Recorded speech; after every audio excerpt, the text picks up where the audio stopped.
হযরত মাওলানা আজান গাছী রহমাতুল্লাহ আলাইহি, হাজী ইমদাদুল্লাহ মুহাজিরে মক্কি রহমাতুল্লাহ আলাইহির খেদমত করে ইমানের নূর তিনি পেয়েছিলেন। বাগমারীর জমিনে এসে তিনি যখন এই আক্কানি আঞ্জুমান প্রতিষ্ঠা করলেন, তানার ফাতের সময় এসে গেল, তিনি দুনিয়া থেকে বিদায় নিয়ে চলে যাবেন। ওই সময় দোয়া করছে, মাওলাই কারীম, আমার সিনার মধ্যে যে তুমি ইমানের বাতি জ্বালিয়ে দিয়েছো, ইমানের নূর দান করেছো আল্লাহ, আমি দুনিয়া থেকে চলে যাব, এই ইমানের নূর আমি কাকে দিয়ে যাব? আল্লাহ পাকের দরবার থেকে ফরমান চলে আসলো, ওই পূর্ব মেদিনীপুর জেলা চাকদা গ্রামের ওই মুয়াজ্জিন হুজুরকে তুমি ট্রান্সফার। মুয়াজ্জিন কিবলা রাহমাতুল্লাহ আলাইহি তিনি আল্লাহর কাছে দোয়া করছেন, আল্লাহ পাক রব্বুল আলামিন তার দোয়াকে কবুল করে নিলেন। ওই আপনার বাংলাদেশ কালিহাতী থানা আগাচারণ গ্রামের এতিম সন্তান আপিসি হুজুর কিবলা রাহমাতুল্লাহ আলাইহি ওই দরবারের আল্লাহর পক্ষ থেকে ফরমান, হুগলি জেলার খানাকুল থানার অন্তর্গত সাবল সিঙ্গাপুর গ্রাম, জোরে বলুন সুবহানাল্লাহ।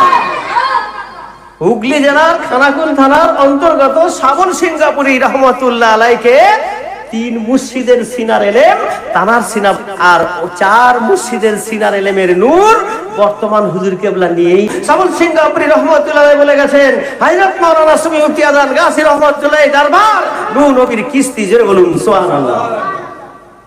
এই কিস্তিতে যারা চাপবে, অর্থাৎ 4টে হুকুম যারা মানবে, এই 4টি হুকুম মানা মানে ওই নূহ আলাইহিস সালামের পেলামানের কিস্তিতে চাপা নয়। এই কঠিন মুসিবতে পরিস্থিতিতে আজকে ফিতনা ফাসাদের সময় ঈমান নিয়ে চলা বড় দুষ্কর। একমাত্র সাহাবাত কুনু মা সাদিকিন, এই সত্যবাদীর সঙ্গ যদি আপনি লাভ করে থাকতে পারেন, ইনশাআল্লাহ শয়তান আপনাকে বেরাস্তা করতে পারবে না। জোরে বলুন সুবহানাল্লাহ। আমার ভাইয়েরা, এই জন্য জালালউদ্দিন রুমি রহমাতুল্লাহ আলাইহি বলেছেন, এক্সাম আনা সাহবতে বাউলিয়া বে তারা দসা দসা আলে তাতবেরিয়া, ক্ষণকাল সঙ্গ লাভ করো আউলিয়ার।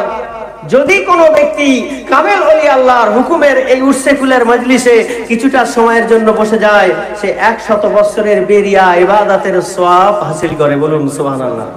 শুধু তাই না, তিনি আরো বলেছেন, জালালউদ্দিন রুমি রহমাতুল্লাহ আলাইহির ইলম কি কম ছিল? তিনি ইলমের ভান্ডার, এত কিতাবের অধিকারী তিনি ছিলেন। তার কুতুবখানা শুনেছি বলে 1 মাইল লম্বা। কত কিতাব তিনি পড়তেন। তার ইলম কম ছিল না, কিন্তু জালালউদ্দিন রুমি রহমাতুল্লাহ আলাইহি পীরের সহবত ধরার আগ পর্যন্ত তিনি শুধুমাত্র জালালউদ্দিন রুমি ছিলেন। তো কিতাব বলছে জালালউদ্দিন রুমির সব ঠিকঠাক, শুধু আপনার ওই পাম্প লাইট আগে ছিল না, পাম্প লাইট, হ্যাচাক লাইট যেটা বলা হয়, তো পাম্প লাইটের সব ঠিকঠাক, ট্যাঙ্কি ভালো, মেন্টেল ভালো, তেল দেওয়া আছে, পাম্পও দেওয়া আছে, সব ঠিকঠাক। এখন বাকি কি?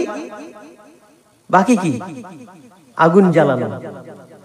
তো জালালউদ্দিন রুমি রহমাতুল্লাহ আলাইহির জীবনে তার আমলে সব ছিল, শুধু ওই আগুনটা ছিল না। কোনটা?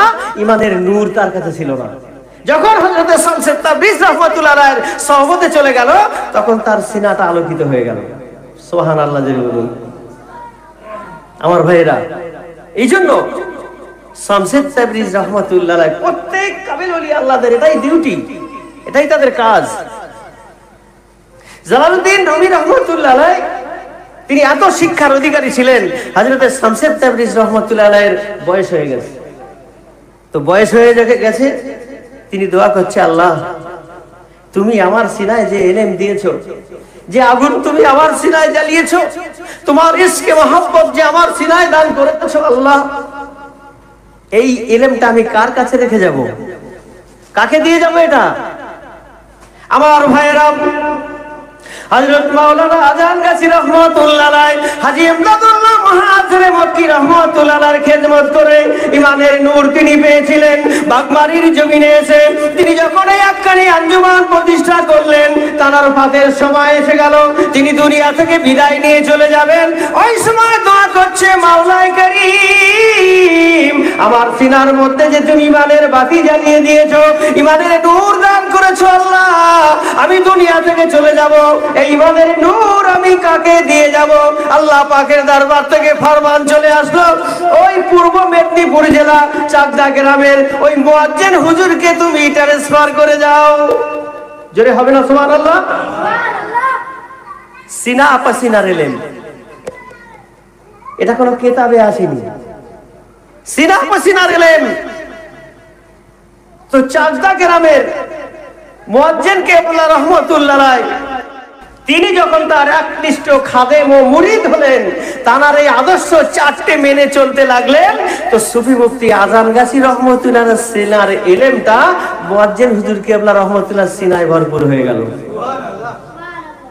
আমার ভাইজানেরা, মুয়াজ্জিন হুজুর কেবলা রহমাতুল্লাহ আলাইহি তিনি যখন এই দুনিয়াটা ত্যাগ করে চলে যাবেন, তিনি আবার দোয়া করছে, আল্লাহ আমার মুর্শিদের দেওয়া এই আমানতটা আমি আবার কার কাছে দিয়ে যাব?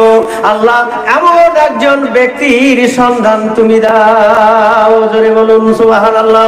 কিতাবের মধ্যে লেখা হয়েছে, আমার মুর্শিদ সাবল সিঙ্গাপুরি রহমাতুল্লাহ আলাইহি বারবার করে ওই মার্কেট স্ট্রিটের মজলিসে হুজুর আমার তিনিও এই দোয়াটা পড়তেন আর আমাদেরকেও পড়াতেন। বাবা বলো, রব্বানা ওয়াজআল লানা মিন লাদুনকা ওয়ালিয়্যা ওয়াজআল লানা মিন লাদুনকা নাসীরা। দুনিয়ার মানুষ বলে আল্লাহ টাকা দাও, বাড়ি দাও, গাড়ি দাও, বিল্ডিং দাও, বিজনেস দাও, ভালো ব্যবসা দাও। আর আমার মুর্শিদ দোয়া করছে, বাবা তুমি দোয়া চাও আল্লাহর কাছে, জানো আল্লাহ একজন মদদগার কামেল ওলি আমাদের জন্য পাঠিয়ে দেয়। কেন? আপনার বাড়ি গাড়ি বিল্ডিং বালাখানা যার জন্য আপনি লালায়িত, আপনার ইন্তেকালে সব পড়ে থাকবে, কিন্তু মুর্শিদ যদি একজন কামেল মেলে আপনার হক রাস্তায় চালিয়ে দিন, সিরাতুল মুস্তাকিমের রাস্তায় চলার জন্য ওই কামেল মুর্শিদ আপনার মদদগার হবে। বলুন সুবহানাল্লাহ। এই জন্য মুর্শিদ দোয়া করতেন, রব্বানা হায় আমার মালিক আল্লাহ জাআল লানা মিন লাদুনকা ওয়ালিয়্যা, আল্লাহ একজন মদদগার কামেল মুর্শিদ তুমি আমাদের জন্য পাঠাও। যদি না পাঠাও তাহলে আমরা সব পথভ্রষ্ট হয়ে যাব, আমরা সব বেকার হয়ে যাব, আমরা সব বেরাস্তা হয়ে যাব। আল্লাহ তুমি এরকম একজন মদদগার কামেল ওলি পাঠাও। মুয়াজ্জিন কেবলা রাহমাতুল্লাহ আলাইহি তিনি আল্লাহর কাছে দোয়া করছেন, আল্লাহ পাক রব্বুল আলামিন তার দোয়াকে কবুল করে নিলেন। ওই আপনার বাংলাদেশ কালিহাতি থানা আগাচারণ গ্রামের এতিম সন্তান আপিসি হুজুর কেবলা রহমাতুল্লাহ আলাইহি ওই দরবারের গদি নসীন হয়ে গেল। জোরে বলুন সুবহানাল্লাহ। এমন একজন ব্যক্তি ওই দরবারের গদি নসীন হলেন, জানার আব্বা ছিল না, মা ছিল না, দাদিমার দুধ খেয়ে মানুষ। তো তখন বাংলা ভারত এক ছিল, হাক্কানি আঞ্জুমান থেকে আলেম গিয়েছে, তৎকালীন সময় উর্সিকুল মজলিস হয়েছে, ওজিফা দেওয়া হয়েছে। ওই সময় আপিসি হুজুর কেবলা বাড়িতে ছিলেন না, তিনি কোথাও ছিলেন। পরের দিনকে যখন এসেছেন, তার এক বন্ধু বলছে, আরে কালকে কোথায় ছিলি? না আমি এক আত্মীয়র বাড়ি গিয়েছিলাম। আরে কলকাতা থেকে মৌলানা সাহেব এসেছিল, হাক্কানি আঞ্জুমান থেকে নুরানি কোরআনি ওজিফা এখানে বিতরণ করে গেছে। জোরে বলুন সুবহানাল্লাহ। কি ওজিফা? নুরানি এবং কোরআনি ওজিফা। কোরআন পড়লে সিনায় নূর জমা হয়। বলুন সুবহানাল্লাহ। তো নুরানি এবং কোরআনি ওজিফা তেনার এখানে বিনা পয়সায় দিয়ে গেল, কোনো টাকা পয়সা নিল না। তুই একটা নিতে পারলি নি? তো বলছে কোন বাড়িতে হয়েছিল? বাড়িওয়ালার নামটা আমার মনে নেই। তো বললো ওই বাড়িতে। তিনি গেছেন, গিয়ে বাড়িওয়ালাকে দেখে বলছে, চাচা যান, আর কালকে নাকি আপনার বাড়িতে উর্সিকুল মজলিস হয়েছিল, তো মৌলানা সাহেবরা নাকি নুরানি এবং কোরআনি ওজিফা দিয়ে গেছে, তো একটা কি আমায় দেয়া যাবে? বলছে, বাবা একটা ওজিফা আমার কাছে আছে, আমি এটা দিতে পারবো না, তোমার কাছে যদি কাগজ কলম থাকে তাহলে তুমি লিখে নাও, তুমি লিখে নাও। তা বলছে ঠিক আছে আপনি বলেন। তা বলছে আগে লেখো আউযু বিল্লাহি মিনাশ শাইতানির রাজিম বিসমিল্লাহির রহমানির রহিম, এবার লেখো সূরা ফাতিহা একবার, আলহামদু থেকে আমিন পর্যন্ত। বাচ্চা মানুষ, 7 বছর বয়স। আল্লাহু আকবার। আল্লাহ পাক তার বন্ধুদের কি মদদগার হয় দেখুন। কাগজে লিখে নিয়ে সূরা ফাতিহা লিখলেন। বলছে এবার তুমি প্রতিবার বিসমিল্লাহর সঙ্গে ইখলাস 3 বার লেখো, বিসমিল্লাহর সঙ্গে একবার ফালাক লেখো, একবার নাস লেখো, তারপর হাক্কানি দরুদ শরীফ একটু বড় বাবা, এটা তুমি একটু ভালো করে লিখে নাও। তিনি কাগজে তার খাতায় লিখে আমল করতে শুরু করলেন। আমল করার পর একটা স্বপ্ন হলো, তৎকালীন সময় বাংলাদেশ থেকে কিছু মানুষ ওই বাগমারিতে কাজে আসতো। তিনি স্বপ্ন দেখে চিন্তা করছেন, আমি তো কলকাতা চিনি না, বাগমারি চিনি না, আজানগাছি রহমতুল্লাহ দরবারও চিনি না, কিন্তু কার্ডের নিচে তো লেখা আছে এই স্বপ্ন হলে মুর্শিদকে বলতে হয়, আমি কি করে বলবো, কার কাছে যাব? তিনি খুব চিন্তাযুক্ত। তখন ওই পার থেকে যারা বাংলাদেশ থেকে বাগমারিতে কাজে আসতো, তারা একজন আল্লাহরই মদত বলছে, বাবা তুমি কি চিন্তা করো? বলছে আমি এরকম একটা স্বপ্ন দেখেছি, এরকম এরকম কাজ করে, আমি তো বাগমারি চিনি না। বলছে বাবা আমরা বাগমারিতে যাই, আমরা জানি, চলো তোমাকে ওখানে পৌঁছে দেবো। জোরে বলুন সুবহানাল্লাহ। সেখান থেকে তাদের সঙ্গে আসলেন ওই কলকাতার বুকে। এই কোরআনী নুরানি ওজিফা, এই 2 পাতার ওজিফা, সূরা ফাতিহা একবার, আউযু বিল্লাহ বিসমিল্লাহর সঙ্গে, প্রতিবার বিসমিল্লাহর সঙ্গে সূরা ইখলাস 3 বার, ফালাক একবার, নাস একবার, হাতখানি দরুদ পড়ে আল্লাহ পাক তার উপরে এমন রহমত নাজিল করলো, তিনি 38 বছর হাতখানি আঞ্জুমানের গদিনশীন হয়ে তার খেদমত করলেন। বলুন সুবহানাল্লাহ। সেই ওজিফা তো এখনো আছে, সেই ওজিফা এখনো আছে, তখনও ছিল, এখনো আছে।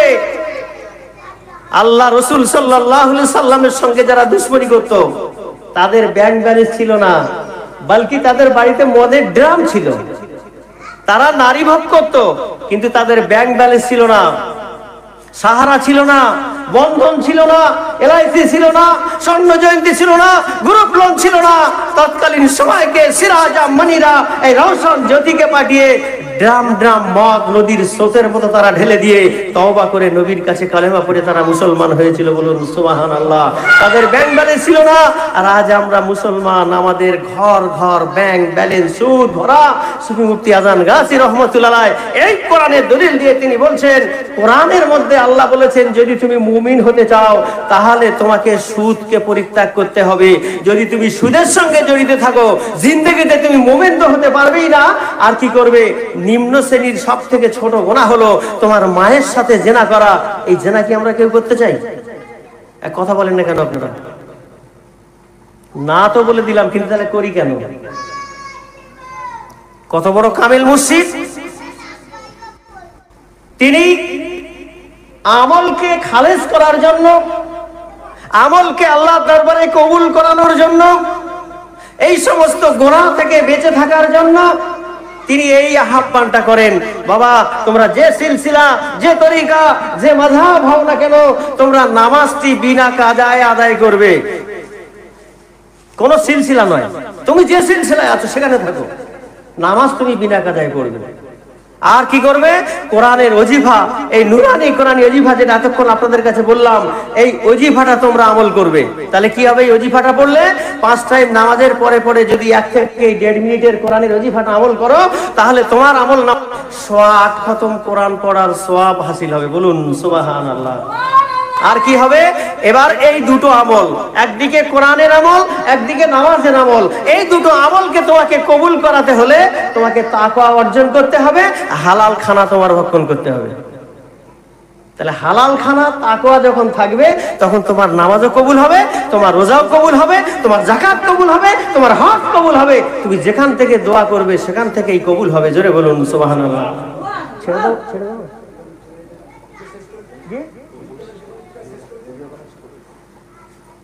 তো আপিসি হুজুর কেবলা রহমতুল্লাহ আলাইহির কথা যেটা বলছিলাম, তিনি এই কোরআনী নুরানি শুধু কাগজে লিখে নিয়ে আজকে মানুষ বলে আরবি না জানলে হবে না। ঠিক কথা, আমি মানছি 100 বার। কিন্তু যাদের বয়স 70-80 হয়ে গেছে, এরা কি করবে? এদের উপায় কি? এই তাফসীর গুলো যদি পড়তে পারেন, দেখুন কোরআনের হাফেজ সে রিডিং করতে পারে কিন্তু মানে করতে পারে না। আর আপনি যখন সূরা ফাতিহার মানেটা পড়ে যখন আপনি আমল করবেন, তখন দেখবেন ওই আমলটা করতে আপনার মজা লাগবে। বলুন সুবহানাল্লাহ। এই জন্য আমাদের কাজ হলো, আপনার আপিসে হুজুর কেবলা রহমাতুল্লাহ আলাইহি তিনি এই কোরআনের ওজিফা তিনি কাগজে লিখে নিয়ে আমল করে আল্লাহ পাক তাকে আরেফ বিল্লাহর বাদশার দরজা দিয়েছিলেন। সুবহানাল্লাহ। তো একটু ভক্তি করে বলেন, আরেফ বিল্লাহর বাদশা, দস্তগীর ফকিরের দরজা আল্লাহ তাকে দান করেছিলেন। বলুন সুবহানাল্লাহ। ওখান থেকে এবার উনি দোয়া করছেন, আল্লাহ আমি তো চলে যাব, এবার এই আমলটা কাকে দিয়ে যাব? আল্লাহর পক্ষ থেকে ফরমান, হুগলি জেলার খানাকুল থানার অন্তর্গত সাবল সিঙ্গাপুর গ্রাম। জোরে বলুন সুবহানাল্লাহ। হুগলি জেলার খানাকুল থানার অন্তর্গত সাবল সিঙ্গাপুরি রহমতুল্লাহ আলাইকে 3 মুর্শিদের সিনার এলেম তানার সিনা ভরপুর করে দিয়ে গেলেন। বলুন সুবহানাল্লাহ। তিনি সেই ইমানের নূর নিয়ে কম বেশি 35.5 বছর এই হাক্কানি আঞ্জুমানের এক একটা তিল তিল করে তামাম পীর ভাইদের হাতে 26টা ভাষার ওজিফা বিভিন্ন প্রান্তে পাঠিয়ে পাঠিয়ে আজ এই আঞ্জুমানকে প্রচার এবং প্রসার করে তিনি দুনিয়া থেকে চলে গেছেন। আর 4 মুর্শিদের সিনার এলেমের নূর বর্তমান হুজুর কেবলা নিয়েই বসে আছেন।